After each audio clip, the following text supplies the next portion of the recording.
Soyez les bienvenus, merci de votre fidélité à International, nouveau numéro qui va parler notamment, mais pas seulement, de la vie politique française. Vous vous intéressez à cette réalité, vous vous intéressez aux délices des déchirements des familles politiques, eh bien vous êtes au bon endroit. Dans moins d'un an exactement, l'élection présidentielle française sera jouée. Nous allons en parler en voyant notamment ce qui se passe dans les différentes familles politiques. À droite, par exemple, une primaire, vous le savez, aura lieu dans quelques mois, à la rentrée, à l'automne. Pour départager de nombreux candidats, plus d'une douzaine actuellement. Parmi eux, notre invité aujourd'hui, Frédéric Lefebvre. Merci d'avoir accepté notre invitation. Vous êtes en effet candidat à cette primaire. Nous allons vous demander pourquoi, dans quelles conditions. En vous présentant, on peut rappeler que vous êtes, et c'est la raison pour laquelle nous vous avons convié aujourd'hui, vous êtes député des Français établis hors de France, comme on dit, sur une immense circonscription, c'est-à-dire Canada plus USA. Alors, avec mes collègues Sophie Malibaud de RFI et Béatrice Jérôme du Monde, bien sûr, beaucoup de questions à vous poser. Peut-être tout d'abord, petit rappel à droite des forces en présence. C'est indéniable, la primaire de la droite et du centre attire un électeur sur 4 et presque autant de politiques. Je serai candidat à cette élection. Je viens présenter ce projet politique. Je suis candidate à la primaire. Je suis candidat pour devenir le prochain président de la République. Sans oublier Juppé, Mariton, Morano, Didier, Poisson, Millard et Lefebvre. Emprunté au Parti Socialiste, la primaire ouvre la voie à la revanche de Copé, aux poids lourds Le Maire Juppé, aux égarés Mariton, Morano. Un chef, c'est fait pour cheffer, disait Chirac. Sauf que Sarkozy est cerné par 11 candidats. Au premier tour, tu rassembles tes amis. Au deuxième, tu rassembles ta famille. Au troisième, tu rassembles tous les Français de la droite et du centre. Et au quatrième, tu rassembles tout le monde. C'est comme ça qu'on est élu président de la République. Mais 50 ans après De Gaulle, difficile d'imaginer un président sans parti uni, où les fidèles d'antan de Nicolas Sarkozy sont devenus des séparatistes sans proposition nouvelle. Qu'est-ce qui vous différencie de tel ou tel autre de vos camarades des Républicains ou de la droite et du centre? Nous appartenons à la même famille, donc nous nous rejoignons sur beaucoup d'idées. Et je réponds souvent, mais regardez, nous, on n'est quand même pas pareil. Divisé pour moins régner, il semblerait que la primaire vide le parti de sa substance idéologique, car les Français ne voteront pas en fonction de leurs convictions, mais pour le candidat qui fera gagner leur camp à la présidentielle. C'est que le débat public, aujourd'hui, il détourne de l'essentiel, il divertit, au sens étymologique du terme, les Français. Démocratie ou décrépitude, quoi qu'il en soit, le Front National se frotte les mains. Alors, on vous repose la question qui était soumise à Alain Juppé. Qu'est-ce qui différencie, qu'est-ce qui vous situe sur une autre proposition par rapport à ces différents candidats? Vous êtes de la même famille politique. C'est quoi la différence? D'abord, la question est une question pertinente, puisque une primaire, à quoi ça sert? Finalement, ça ne doit pas être un concours de beauté ou ça ne doit pas être un concours de tir. Ça doit être un débat sur une vision de la stratégie pour un pays, une vision de la société. Et vous portez quel projet différent? Écoutez, on y reviendra peut-être, j'espère, mais moi je crois qu'il faut changer de logiciel, à la fois d'attitude politique. Depuis 3 ans, je vote les textes d'où qu'ils viennent, quand ils sont bons pour le pays. Je ne crois absolument plus au logiciel droite-gauche. Et puis, en même temps, un changement de modèle social. Je n'ai pas peur de le dire, le modèle social français, il est aujourd'hui usé dans l'incapacité d'éradiquer et la pauvreté et le chômage. Il y a un problème de répartition c'est pas pour rien que la France aujourd'hui est au bord de l'insurrection. Vous allez jusque-là, au bord de l'insurrection? Au bord de l'insurrection. Et vous savez, la France gronde, hein, ça fait 3 mois que je suis tous les jours sur le terrain. J'ai fait 70 villes. Je suis à la rencontre de ces Français. Et moi, je ne réunis pas les clubs de supporters. Moi, je vais voir. Allez vous dire. Oui, enfin, bon. Comme la politique, à gauche comme à droite, le fait depuis toujours. C'est-à-dire, vous savez, c'est cette grande mode, on réunit les militants d'une famille dans une ville, et puis on va chercher en car ou en voiture ceux des villes voisines. Et du coup, on a 300-400 personnes, 500, 600, 1000, avec quelques caméras. On tape bien sur le président de la République en place. Est-ce que vous ne montrez pas chez soi? Frédéric, vous ne tapez pas sur Hollande, l'inverse. Ouais. Je pense que ça n'a pas de sens. La situation sociale dans laquelle on se trouve, est-ce que vous regardez au-delà du mandat de Hollande pour dresser le diagnostic? Est-ce que vous revenez sur le bilan de vos années lorsque vous étiez au gouvernement avec Nicolas Sarkozy? Mais bien sûr. Le modèle social dont je parle, il a été en permanence... allez, on va prendre 1974, c'est-à-dire un peu plus de 40 ans. 1974, pourquoi je ne le prends pas au hasard? C'est le dernier budget de la France à l'équilibre. Regardez comment on est passé à l'époque de 400 000 chômeurs à plus de 6 millions. On est à 8,5 millions de pauvres. On avait un taux d'endettement, il y a 40 ans, qui était à 20%. On est aujourd'hui à un taux d'endettement de 97%. Les prélèvements obligatoires, on était un des meilleurs élèves à l'époque de l'Europe, 35%, on est à 45%. Mais je voudrais revenir quand même sur les années récentes. Je vous demandais, la question portait sur le diagnostic par rapport aux années Sarkozy. Est-ce que vous avez le même diagnostic que les autres candidats de la droite, par exemple? Est-ce que vous avez le même regard que sur vos années au gouvernement? Mais moi, je pense que, y compris quand nous étions au gouvernement, sur beaucoup de sujets, nous n'avons pas été assez loin dans un certain nombre de réformes. Nous sommes... Mais je parle du modèle social. Je pense que, par exemple, la réforme que j'ai soutenue, ça avait fait débat à l'époque. Vous savez, je suis souvent considéré dans ma famille politique comme à la gauche de la famille politique. Donc, ça avait peut-être un peu étonné, mais quand j'avais soutenu Martin Hirsch avec force sur la réforme du RSA... du revenu social, oui. Du revenu, voilà. En réalité, qu'est-ce que j'ai pensé à l'époque? Et je l'ai dit d'ailleurs, c'est qu'on n'allait pas assez loin. Et c'est pas étonnant que je défende aujourd'hui le revenu universel. Moi, je pense que notre système d'assistanat généralisé, il est à bout de souffle. Je pense qu'il faut maintenant un système de solidarité. Alors attendez, on passe un peu vite d'un sujet à un autre. Vous nous dites sur ce point, le revenu minimum, c'est-à-dire un revenu pour tous, typiquement, c'est une mesure de gauche. C'est une mesure de gauche si vous voulez, c'est aussi une mesure qui est revendiquée par les libéraux. Moi, ce qui m'intéresse, c'est que là où c'est appliqué, je serai d'ailleurs bientôt en Inde, ça a des effets absolument extraordinaires. Ça fait baisser la violence de manière incroyable, la sécurité s'améliore, ça améliore la santé de manière là aussi incroyable. Contrairement à ce qu'on dit, ça n'éloigne pas du travail, parce qu'en fait, la vraie différence, c'est que dans le système de l'assistanat aujourd'hui, dans un pays comme la France, les Français qui sont sous assistance, quels que soient d'ailleurs les dispositifs d'allocation, n'ont pas intérêt à reprendre un travail, puisqu'ils perdent en pouvoir d'achat s'ils reprennent ce travail. C'est ça aujourd'hui qui explique la situation particulière de la France par rapport à tous les autres pays européens notamment et aux autres pays du monde. Le système de solidarité et du revenu universel, vous avez ce revenu universel sans condition qui est versé à tous de la naissance à la mort. Mais vous avez chiffré pareille mesure. Attendez, et qui est cumulable avec un emploi. Ça veut dire qu'en fait, vous avez au contraire, si vous pour chacun des Français, intérêt à travailler. Vous avez intérêt à avoir un revenu supplémentaire. Ça veut dire aussi que, parce qu'on dit souvent, oui, mais ça veut dire que les gens riches vont percevoir ce revenu universel, bien sûr, sauf qu'ils vont, eux, le rembourser par l'impôt très vite. Et que ce qui est important, c'est que à partir de ce revenu universel, immédiatement, on rentre dans le système de l'impôt. Et donc, ça veut dire, pour répondre à votre question, une grande réforme fiscale. Ouais. Et finalement, tout le monde est mûr pour cette grande réforme fiscale, puisque à gauche, on nous dit il faut fusionner l'impôt sur le revenu avec la CSG.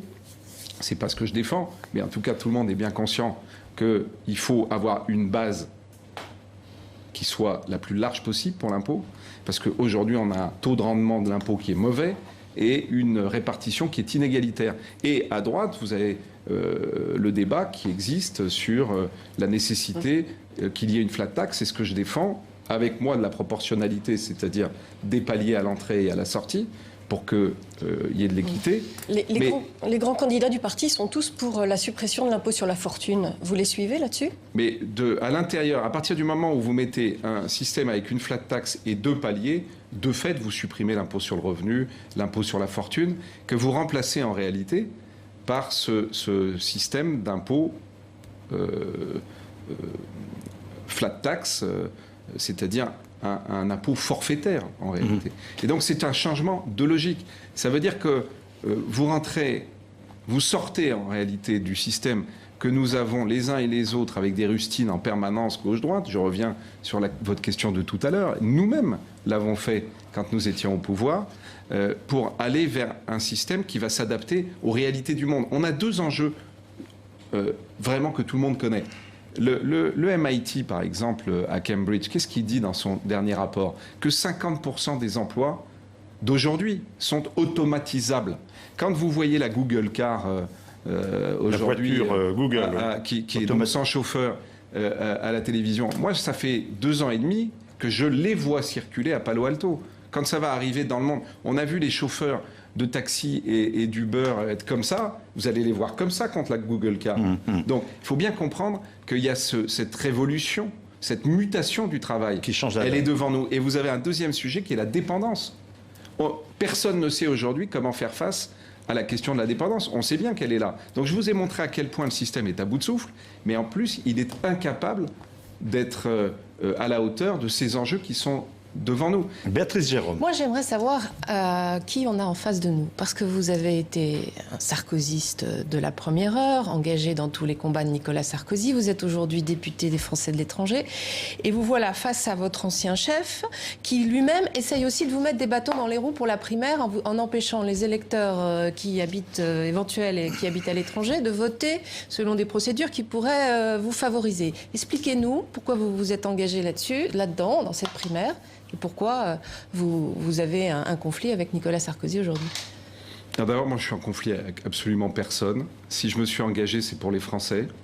C'est parce que quand je vois ce pays de loin, j'ai l'habitude de dire, ça m'a fait moquer plusieurs fois par le Petit Journal d'ailleurs, mais je le répète devant vous, l'éloignement est un exhausteur d'amour. Plus on est loin de la France, plus on l'aime. Plus on est loin de l'être cher, plus on l'aime. Loin des yeux, près du cœur.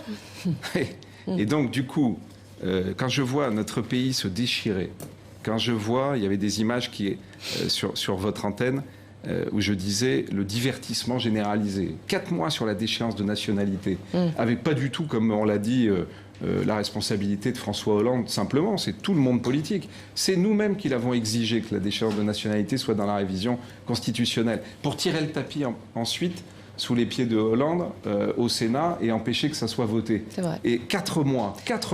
Donc vous voyez, moi c'est ce qui vous a amené à vous présenter? Mais ce que je vous ai dit tout à l'heure, moi je ne supporte plus cette attitude politique qui est simplement de manière artificielle de faire vivre un logiciel droite-gauche qui ne veut rien dire. Mais du coup, vous ne craignez pas de voir votre parti se déchirer, pour le coup? Mais les partis politiques aujourd'hui, on le voit bien d'ailleurs, et d'ailleurs ça n'est pas qu'en France, sont aujourd'hui traversés, c'est le cas au Parti Socialiste, c'est le cas dans ma famille politique, sont traversés par des gens qui croient à la nécessité de s'adapter à l'époque. Moi je me qualifie de progressiste. Et des gens qui au contraire sont dans la logique qu'il faut surtout rien changer au système.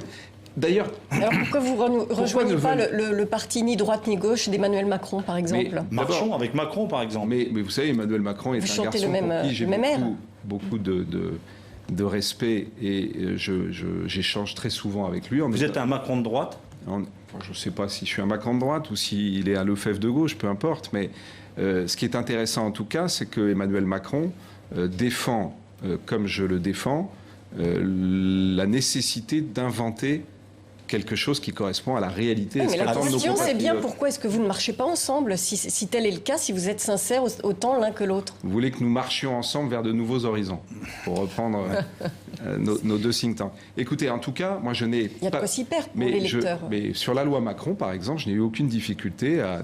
Oui, mais je n'ai eu aucune difficulté à discuter avec lui. Quand vous dites qu'il y a de quoi s'y perdre, justement, il faut qu'on sorte de ça. Arrêtons de prendre les électeurs pour des crétins. C'est-à-dire qu'on considère généralement en politique qu'il faut absolument avoir les enclos, vous savez, on va mettre les moutons de droite, les moutons de gauche d'un côté, et on ne veut pas regarder la réalité. Dernières élections régionales, 45 millions d'électeurs. Sur 45 millions d'électeurs, 8 millions votent Front National, c'est-à-dire contre la droite et la gauche. Bon.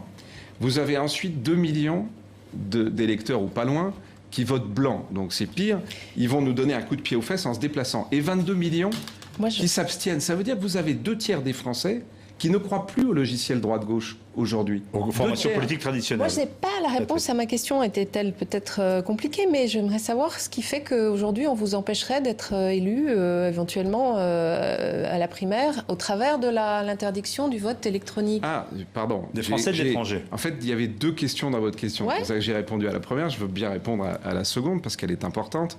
Pourquoi Sarkozy vous met-il des bâtons dans les roues? Enfin, je ne sais pas s'il ne met que des bâtons dans les roues à Frédéric Lefebvre. Ou si ça dépasse ma personne, mais j'ai posé la question d'ailleurs, j'ai été invité par vos confrères d'Europe 1 et j'ai dit très nettement, est-ce que Nicolas Sarkozy veut enterrer la primaire, et dans ce cas-là qu'il le dise franchement. Pourquoi j'ai posé cette question? Ils veulent la tuer, la primaire? Non, mais pourquoi j'ai posé cette question? Et pourquoi aujourd'hui cette question du vote électronique est essentielle? C'est-à-dire, on rappelle pour nos peut-être auditeurs ou téléspectateurs la capacité pour les Français établis hors de France de participer à la primaire par le vote électronique et non pas par des bureaux de vote qui ne sont pas possibles de mettre en place. D'abord, la première chose, c'est que le principe de la primaire, tous les Français qui le souhaiteront pourront voter à cette primaire. Où qu'ils soient, et quelle que soit leur appartenance politique, même qu'ils ne soient pas membres de ma famille politique, ne leur enlève pas le droit de vote. Ça, c'est la première chose. La deuxième chose, c'est que le 6 octobre 2015, dans un comité d'organisation de la primaire, auquel j'étais invité, je n'étais pas candidat à l'époque, mais j'étais invité parce que je suis député des Français de l'étranger, que nous avions une réunion spécifique sur la question du scrutin pour les Français de l'étranger. Les représentants de Nicolas Sarkozy, qui étaient là, comme les représentants de tous les candidats, se sont mis d'accord unanimement sur le fait que, compte tenu des spécificités des Français de l'étranger, il fallait voter électroniquement. Ça, c'est la première réunion. Ensuite, il y a eu des tas de réunions auxquelles je ne participe pas, qui n'ont jamais remis en cause tout ça. La Haute Autorité a d'ailleurs bâti tout un dispositif assez complexe qui est dans le guide électoral qui a été publié le 22 avril. Il y a sur le site de la primaire, vous savez qu'il y a un site officiel publié il y a un bureau politique la semaine prochaine. Attendez, mais il y a surtout une étape importante qu'il ne faut pas oublier, c'est que le 14 mars, c'est pas si loin, Nicolas Sarkozy lui-même, devant les élus des Français de l'étranger, le groupe ADCI et à la FE, donc à l'Assemblée des Français de l'étranger, et devant les cadres du parti à l'étranger, a annoncé « vous aurez le vote électronique ». Il y a même eu un petit débat à l'époque sur... Il n'est pas très fiable, votre ami. Il y aura quelques difficultés dans tel et tel pays, parce qu'il faut payer 2 euros. Bon. Mais tout ça sera réglé. C'est Thierry Solaire qui est chargé de le faire. C'est une redécouverte de score électoral. Et donc, ça a été annoncé. D'une certaine manière, peut-être. Finalement, on se rend compte... Près d'1 million de personnes potentielles. On se rend compte qu'il y a 1 300 000 personnes, en réalité, pas loin, qui vont pouvoir voter. Et ça peut faire la différence. Et ça peut évidemment faire la différence. Il y a une participation forte. Et donc... Il y a l'idée aussi que les Français établis hors de France sont peut-être moins sarkozystes que... Mais ça, vous savez, c'est pas à moi qu'il faut demander ça. Aujourd'hui, moi, ce que je regarde sont des choses extrêmement concrètes, factuelles. Le président de ma famille politique l'a annoncé. Le président de ma famille politique doit tenir parole. Moi, je considère, depuis 3 mois, je vous ai dit, je suis à la rencontre de tous ces Français qui ne croient plus à la politique. Pourquoi ne croient-ils plus à la politique? Parce qu'ils ne croient plus aux promesses. Pourquoi ne croient-ils pas aux promesses? Parce qu'elles ne sont pas tenues. Souvent, les promesses ne sont pas tenues avec des raisons mises en avant, comme la crise, comme l'Europe. Mais là, c'est une décision d'un parti politique, prise par le président du parti politique. Donc, si on ne tient pas cette promesse-là, quel signal envoie? Donc il veut vraiment tuer la primaire. On envoie aux électeurs un signal qui est qu'on ne tiendra aucune promesse. Si on n'est même pas capable de tenir une promesse que nous-mêmes nous faisons à l'intérieur de notre famille politique, donc il faut la tenir. Et donc puisque vous avez rappelé qu'il y a un bureau politique la semaine prochaine, il faut expliquer à tous ceux qui nous regardent que s'il y a ce bureau politique, c'est parce qu'un bureau politique la semaine dernière a remis en cause ce principe du vote électronique. Et l'a remis en cause au nom du principe d'égalité, parce que les Français de France ne pourraient pas voter électroniquement. En principe, il va avoir lieu. Je vous propose une pause d'actualité, donc un point d'actualité sur les antennes de RFI, de TV5 Monde, et on se retrouve juste après pour parler de bien d'autres sujets, notamment on parlera d'autres républicains, l'élection américaine. À tout de suite.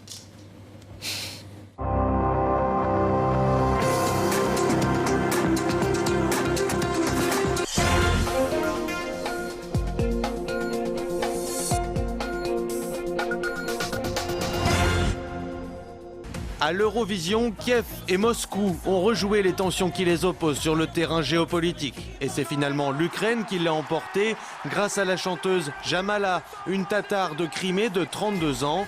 Sa chanson intitulée 1944 évoque la déportation de son peuple par Staline et se veut un cri de désespoir d'après la jeune femme suite à l'annexion de la Crimée par la Russie en 2014. L'Australie, invitée de la compétition, sépare les deux pays en arrivant deuxième. Le candidat français Amir, lui, termine sixième. À Jérusalem, Benyamin Netanyahou met en doute l'impartialité de la France, alors que le chef de la diplomatie française, Jean-Marc Ayrault, lui a présenté l'initiative destinée à ranimer l'effort de paix. Une rencontre identique est prévue avec le président palestinien Mahmoud Abbas, mais l'accueil lui est différent puisque les Palestiniens sont plutôt favorables à la proposition française. Au Venezuela, le président Nicolás Maduro a décrété l'état d'exception. Il a ordonné la saisie des usines paralysées par la bourgeoisie d'après lui et décidé l'emprisonnement des entrepreneurs accusés de saboter le pays. Pour l'opposition, ces mesures visent à empêcher le référendum qui pourrait aboutir à la révocation du président. Pour son dernier match avec le Paris Saint-Germain, Ibrahimovic a fait du Zlatan et s'est offert un cadeau d'adieu devant les 45 000 spectateurs du Parc des Princes en battant le record du nombre de buts inscrits sur une saison en Ligue 1 sous le maillot parisien. Et puis en Espagne, le FC Barcelone est sacré champion de la Liga devant le Real Madrid. Le club catalan s'est adjugé son 24e titre, le deuxième consécutif, grâce à sa victoire face à Grenade.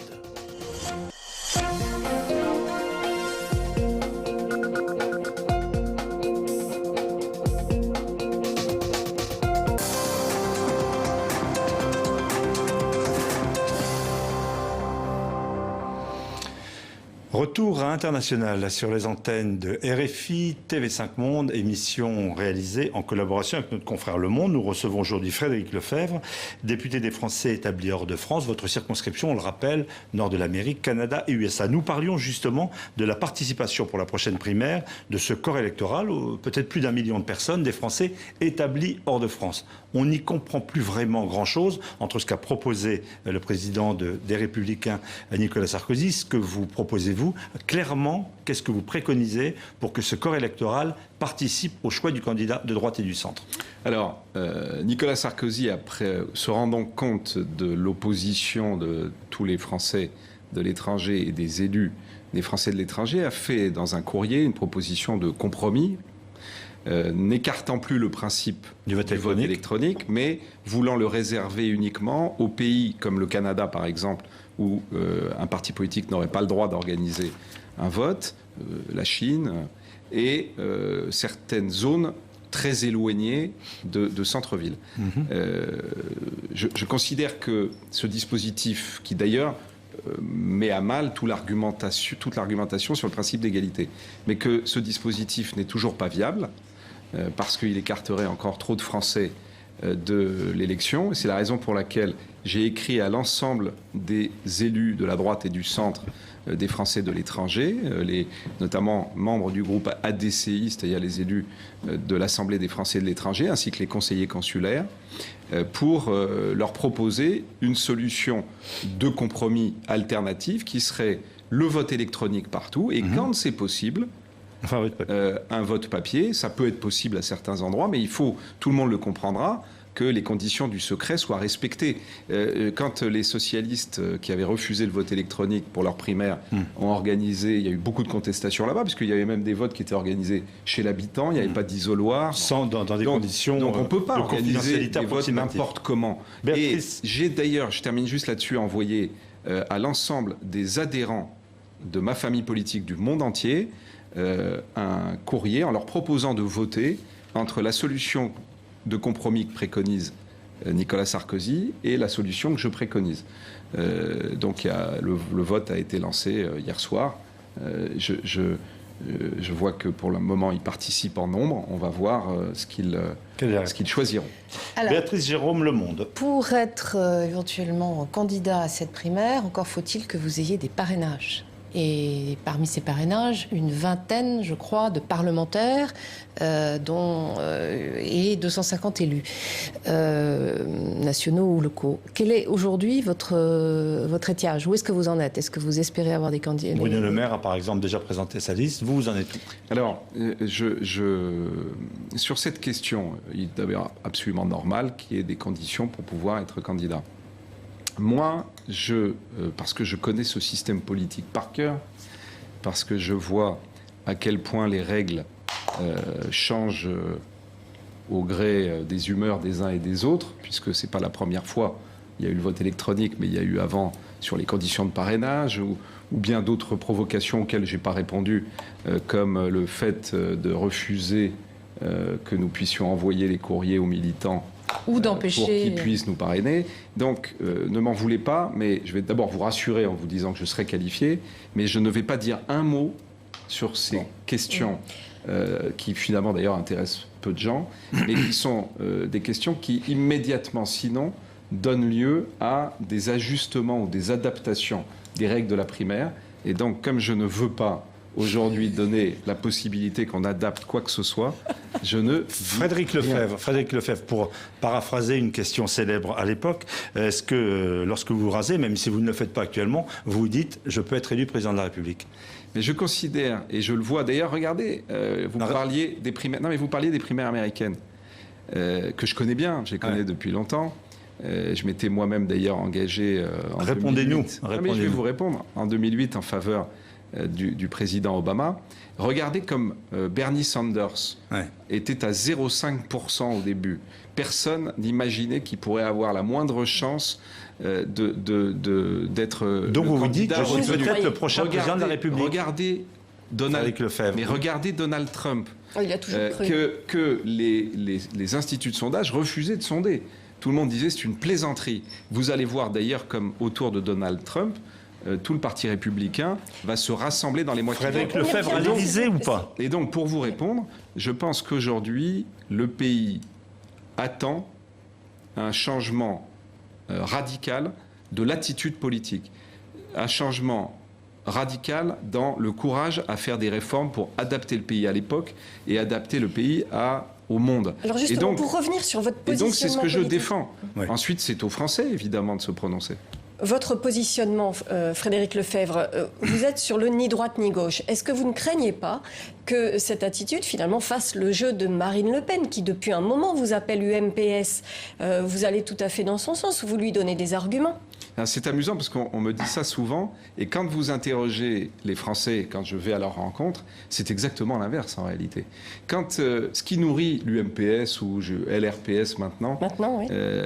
C'est en réalité le fait que nos compatriotes mettent dans le même sac la droite et la gauche, qui s'occupent d'elles-mêmes au lieu de s'occuper des Français. C'est-à-dire que c'est pour ça aussi que passer du temps sur ces histoires de cuisine politique, ça n'a pas beaucoup de sens. Vous savez, moi je me sens une responsabilité parce que depuis 3 mois, je vous l'ai dit, tous les jours, de 5h du matin à minuit, je suis en déplacement dans notre pays, ou dans le monde entier d'ailleurs, à la rencontre des Français. Et je vois à quel point aujourd'hui ces Français n'en peuvent plus. Et ces Français, ils ont bien compris que le problème, c'était que les partis politiques ne s'occupaient que d'eux-mêmes. Donc c'est ça la question. Jamais un Français que j'ai rencontré de la France du quotidien, jamais un Français ne m'a reproché de voter la même chose que quelqu'un de gauche si c'est sur quelque chose qui le concerne. Par exemple, oui, mais je réclame depuis... C'est pas la même chose d'avoir un positionnement en fait entre deux et d'agir sur des mesures concrètes. Mais justement, ce qu'attendent nos compatriotes, croyez-moi, allez à leur rencontre, vous verrez, ils n'en peuvent plus de ce système artificiel de droite et de gauche. Mais comment se fera l'alternance si tout le monde... si on est dans un magma droite-gauche confondu, comment se fera l'alternance? C'est quand même le fondement de la démocratie. Pardon, la question n'est pas magma droite-gauche. La question aujourd'hui dans ce pays, elle est entre les progressistes, ceux qui veulent adapter le pays à l'époque, vous en trouvez à droite comme vous en trouvez à gauche, et tous ceux qui veulent surtout pas changer le système parce qu'il est bien confortable. Parce que quand vous pouvez... Je citais tout à l'heure les chiffres d'abstention.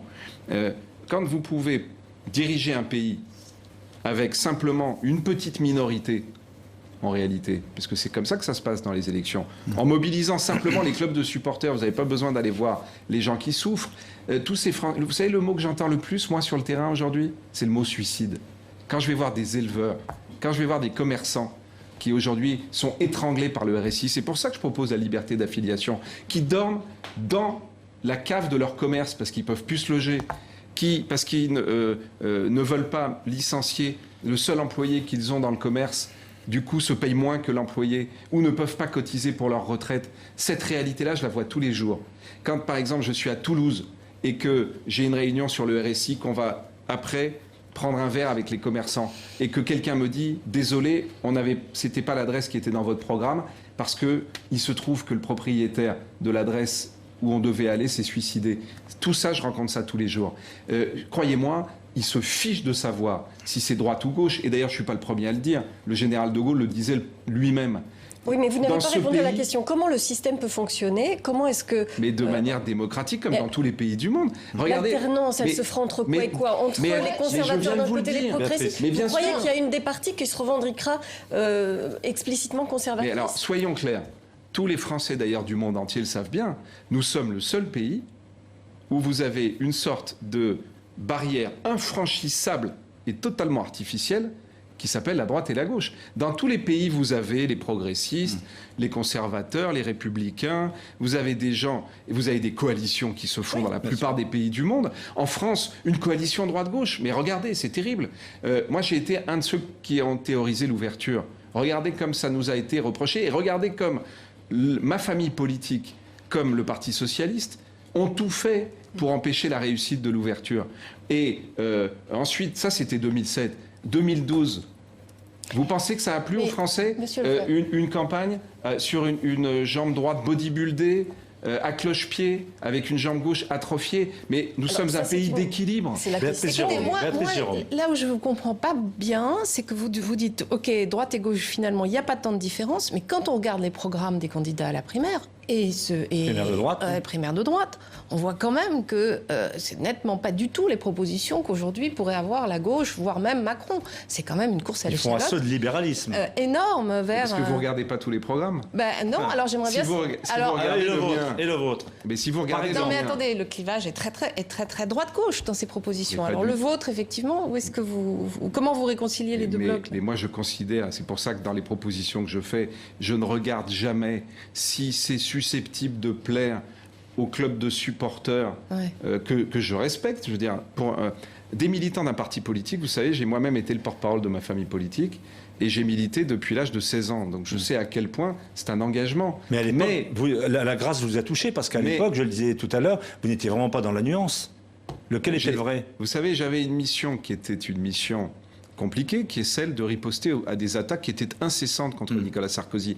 Et à l'époque, je m'étais dit, si moi je suis dans l'opposition, jamais je ne me comporterai comme le Parti socialiste le fait. Et vous prenez la défense de Hollande, d'ailleurs. Et vous voyez, mais je prends la défense du président de la République. On ne traite pas, comme le fait aujourd'hui ma famille politique, le président de la République comme quelqu'un qui serait une sorte de fantoche. C'est le président de la République, il a été élu. On doit du respect au président de la République.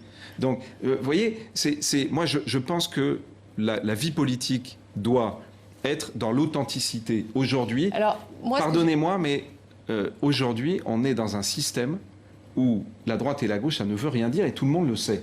C'est ça qui est grave. Tout le monde le sait. La droite et la gauche ne veulent rien dire, mais les mesures et la politique de droite, ça veut dire quelque chose aujourd'hui. Lorsqu'on veut supprimer les 35 heures, supprimer la fonction publique territoriale, supprimer l'ISF... revenir sur le modèle social français. Donc si vous m'invitez à 2 secondes, d'ailleurs c'est intéressant puisqu'on sort d'un 49-3, avec un texte... c'est-à-dire un vote bloqué. La loi El Khomri. Que la droite aurait pu voter, en quelque sorte, le Parlement. Et mais justement, et donc, c'est bien ce que je vous dis. Donc, en quoi... Vous l'auriez voté, vous? Je l'ai annoncé dès le départ. J'avais annoncé une trentaine d'amendements, avec certains amendements d'ailleurs qualifiés par les frondeurs de bons, donc qui considéraient, eux, comme plus à gauche que le texte du gouvernement. Et puis d'autres amendements qui, au contraire, permettaient...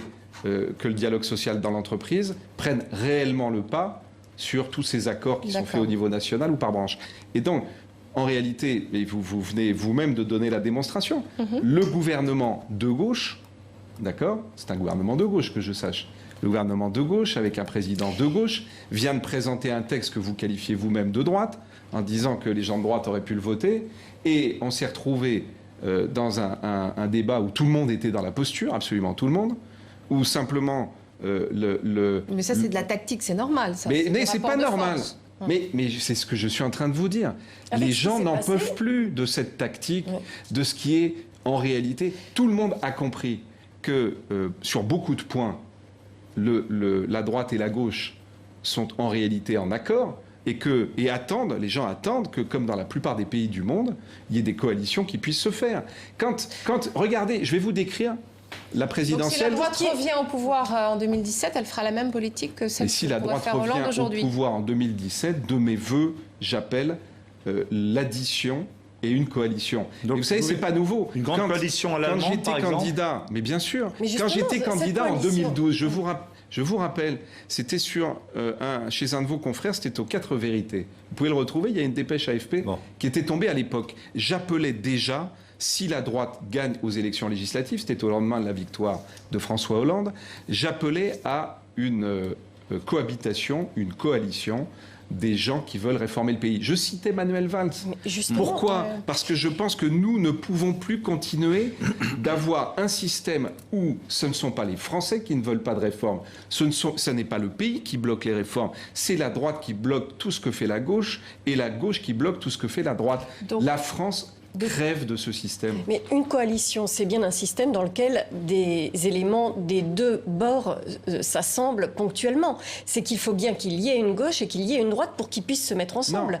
Sinon... Mais pourquoi, dans la plupart des pays du monde, encore une fois, il n'y a pas une gauche et une droite? En Allemagne, les deux membres de la coalition, certains se revendiquent de gauche, certains de droite, et ils se mettent ponctuellement ensemble.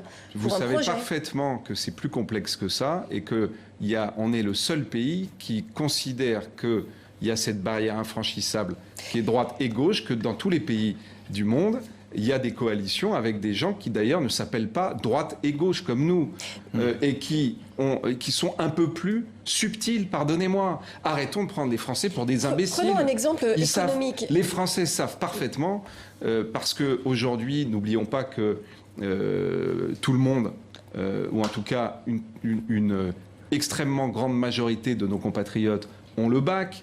Les gens sont informés sur Internet. D'ailleurs, moi, ça me frappe dans les réunions que j'ai avec les Français. Pour être concret, sur le terrain économique, on a la droite qui est quand même toujours plutôt favorable à une politique de l'offre et quand même un terreau à gauche qui est plus sur une relance.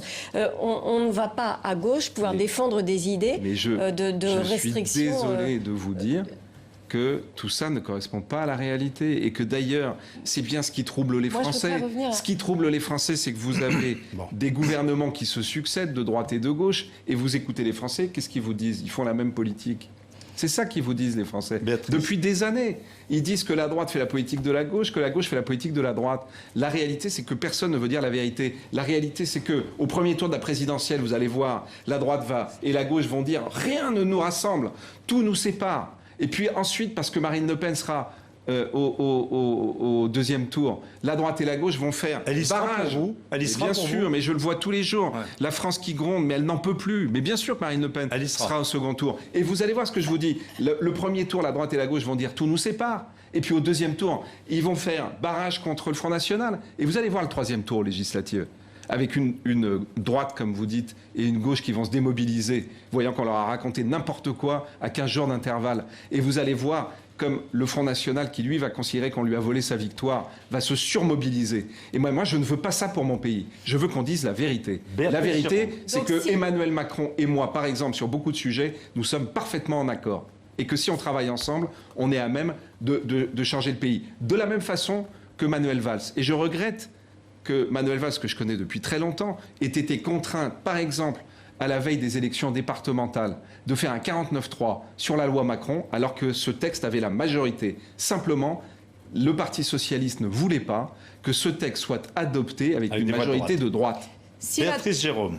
Face au Front National, si on vous comprend bien, que ce soit pour la présidentielle ou les législatives, il faut que la droite et la gauche se retrouvent à un moment donné. Sinon, écoutez, il faut qu'on soit dans la vérité. Non, mais quand je suis, par exemple, il y a quelques semaines... Ces deux échéances électorales... Je vais vous donner un exemple très concret. Est-ce que Nicolas Sarkozy est celui qui est le mieux placé dans cette perspective-là aujourd'hui? Il n'est pas forcément le plus libéral aujourd'hui. Il est un peu moins excessif que les autres. Je pense que le mieux placé aujourd'hui, c'est moi, sur cette stratégie, pour une bonne et simple raison, c'est que j'y crois.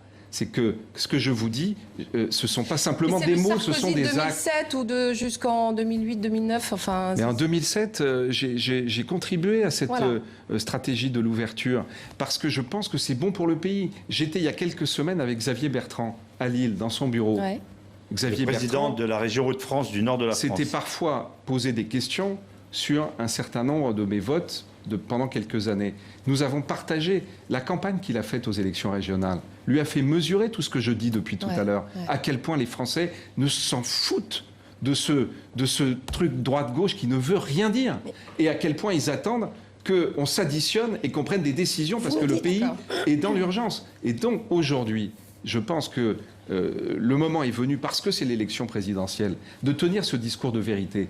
Et vous savez, ce que je dis, tous les Français qui sont à l'étranger, que je rencontre dans mes déplacements, ils me disent tous, mais vous avez raison. On voit, nous, dans les pays dans lesquels nous sommes, comme le côté ringard de la politique française, qui s'accroche à ce logiciel droite-gauche, simplement parce que c'est une question de survie pour lui. Parce que les partis politiques comprennent bien qu'aujourd'hui, ils sont en voie de disparaître tels qu'ils sont organisés aujourd'hui. Et s'accrochent à ça. Est-ce que vous voulez dire que dans la pratique du pouvoir, la France doit être gouvernée au centre? Est-ce que vous avez l'impression que ce type de discours serait audible alors que les gens sont prêts à aller aux extrêmes dans toute l'Europe d'ailleurs? Mais je ne dis pas du tout que la France doit être gouvernée au centre ou que... S'il y a des mesures de gauche qui sont bonnes, des mesures de droite qui sont bonnes, ça ressemble un peu à ça. Mais alors permettez-moi de vous dire qu'il y a une grande différence entre gouverner la France au centre et faire des coalitions qui veulent dire additionner des différences. Moi, je ne demande pas que si on s'additionne dans un gouvernement, comme exactement d'ailleurs ça peut se faire en Allemagne, chacun gomme ses différences. Ça se fait avec des accords de gouvernement, ça se fait avec des gens qui vont, de manière sincère, être en charge de politiques dans lesquelles ils peuvent se retrouver. Ça veut dire donc, simplement... Vous seriez entré, vous, dans un gouvernement de François Hollande? Mais... Encore une fois, vous voyez bien que cette question, elle ne veut pas dire grand-chose telle que la politique est construite aujourd'hui. Bon. Je vous ai dit que moi-même, en 2012, j'ai dit... faut vous rappeler qu'à l'époque, que ce soit Jean-François Copé, que ce soit François Fillon, que ce soit toutes les voix, Alain Juppé lui-même d'ailleurs, personne ne voulait de la cohabitation. Moi, au contraire, je la défendais. Pourquoi? Parce que je pensais qu'il fallait additionner l'aspiration au changement qui s'était... tourné vers François Hollande, et il fallait en prendre acte avec notre expérience de la gouvernance de la crise. Et si on avait additionné ça dans un gouvernement, mais évidemment qu'on aurait répondu. Une des plus grandes erreurs, des plus grandes fautes qui aient été faites sous la Ve République, je le dis avec tout le respect que j'ai pour Jacques Chirac, c'est quand il a eu à affronter au deuxième tour Jean-Marie Le Pen, qu'il a fait ce score qui lui donnait le devoir d'additionner dans un gouvernement, et qu'il ne l'a pas fait. Je vous ai cité tout à l'heure le 49.3 sur la loi Macron. Là aussi, c'est une faute. Eh bien, je pense que dans ce pays, on a perdu trop de temps à continuer de manière artificielle à faire de la politique. Et je vais prendre ce jeu auquel beaucoup de jeunes jouent aujourd'hui, qui est connu dans le monde entier, qui s'appelle Vikings War of Clans. Vous savez, c'est un jeu où vous montez votre royaume, puis après vous faites la guerre. La politique, aujourd'hui, dans notre pays, c'est ça. Et quel est le résultat de ce jeu? Vous y jouez des heures. Vous ne voyez plus ce qu'il y a autour de vous. Vous ne voyez pas ce qu'il y a devant vous. Or, aujourd'hui, le monde politique, à droite comme à gauche, malheureusement, je le vois tous les jours, ne voit plus ce qu'il y a autour de lui. Quand je vous ai parlé de suicide, de France qui gronde, pendant ce temps-là, on a des débats surréalistes, des postures, du théâtre d'ombre sur le 49.3. Nous parlons depuis le début de cette émission de la vie politique française. Cette émission s'appelle International. On regarde, on élargit. Vous connaissez bien les États-Unis. Vous représentez les Français établis là-bas. Une partie de votre famille s'y trouve. Trump peut être élu. Donald Trump peut être élu. Bien sûr. Ceux qui pensent les mêmes d'ailleurs qui pensaient que Donald Trump ne pourrait même pas être candidat, qui ne voulaient pas qu'il soit sondé. Tous ces grands éditorialistes, ou même dans sa propre famille politique, qui considéraient qu'il ne pourrait pas être choisi. Il y a eu des oppositions assez fortes, que ce soit Mitt Romney, que ce soit John McCain, à l'intérieur même des républicains. Mais tout le monde va se rallier. Parce que est-ce que c'est une bonne chose qu'il soit élu? Mais ça c'est autre chose. Mais qu'est-ce qui se passe s'il est élu? Qu'est-ce qui se passe s'il est élu? Je vais essayer de répondre à vos questions. Bah oui. Il y en a. On arrive au terme de l'émission. Vous avez de multiples questions. Je vais essayer de vous dire une ou deux petites choses. D'abord, ce qui va être très important de regarder, c'est la capacité, et le choix des vice-présidents est toujours très important dans la démocratie américaine.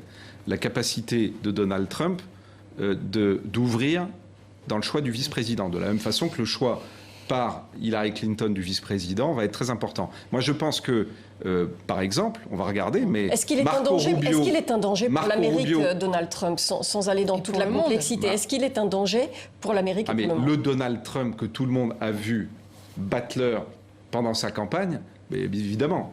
Mais le vrai sujet de la politique aux États-Unis comme ailleurs, c'est quel va être le Donald Trump à la fin de la campagne? Quel vice-président va-t-il choisir?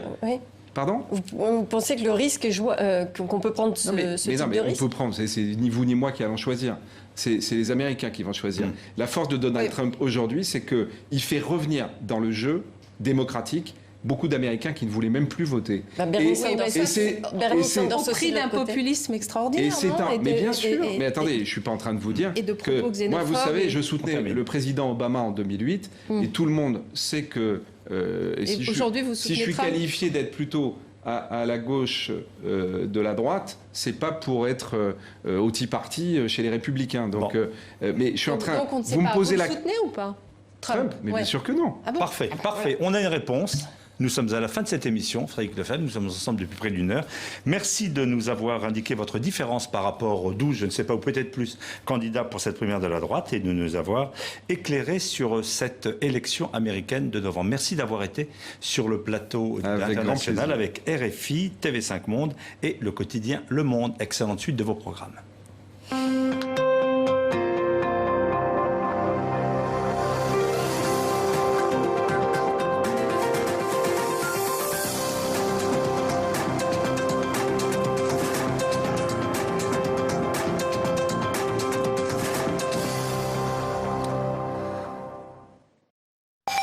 Tout de suite.